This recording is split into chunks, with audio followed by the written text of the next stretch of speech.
Nous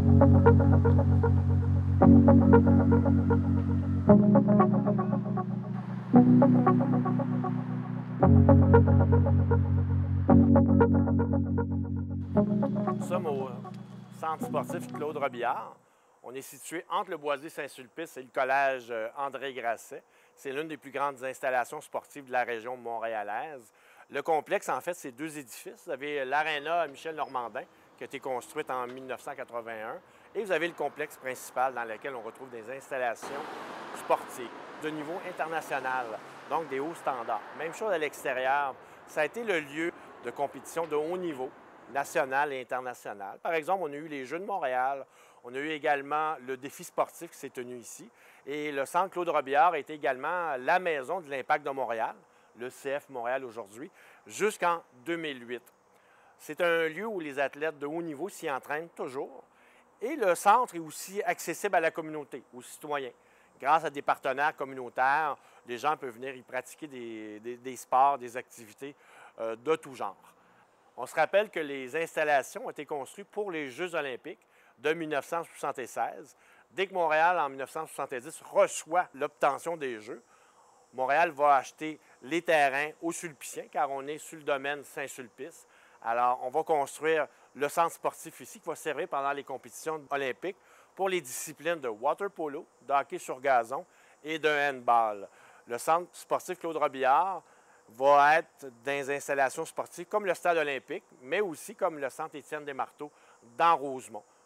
Toutes sortes d'installations sportives qui vont apparaître pour les Jeux olympiques. Le centre s'appelle Claude Robillard en l'honneur d'un homme très important dans l'histoire de Montréal, surtout des parcs de Montréal. Claude Robillard, avec Jacques Vigée, c'est parmi les fonctionnaires les plus importants de l'histoire de Montréal. Claude Robillard, c'était un homme qui rentre à la Ville de Montréal aux travaux publics en 1945. Plus tard, en 1953, il va être nommé dans un nouveau poste qui vient d'être créé, le directeur des parcs de Montréal.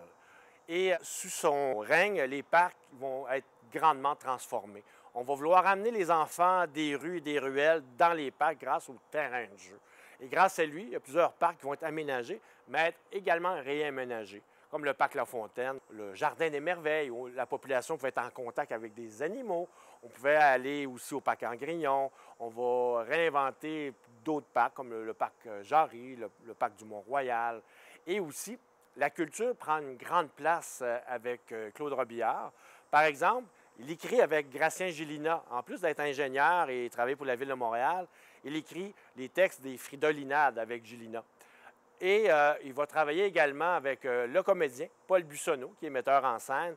Ils vont démocratiser l'accessibilité au théâtre pour les enfants dans les parcs en créant une scène qui se déambule un peu partout à Montréal, surtout dans les parcs, ce qu'on va appeler le théâtre de la roulotte.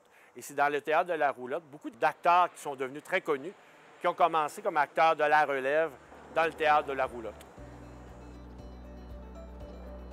Donc, Claude Robillard va laisser ses traces dans l'histoire de Montréal et c'est pour ça qu'on va nommer le centre ici, le centre sportif Claude Robillard, en son honneur.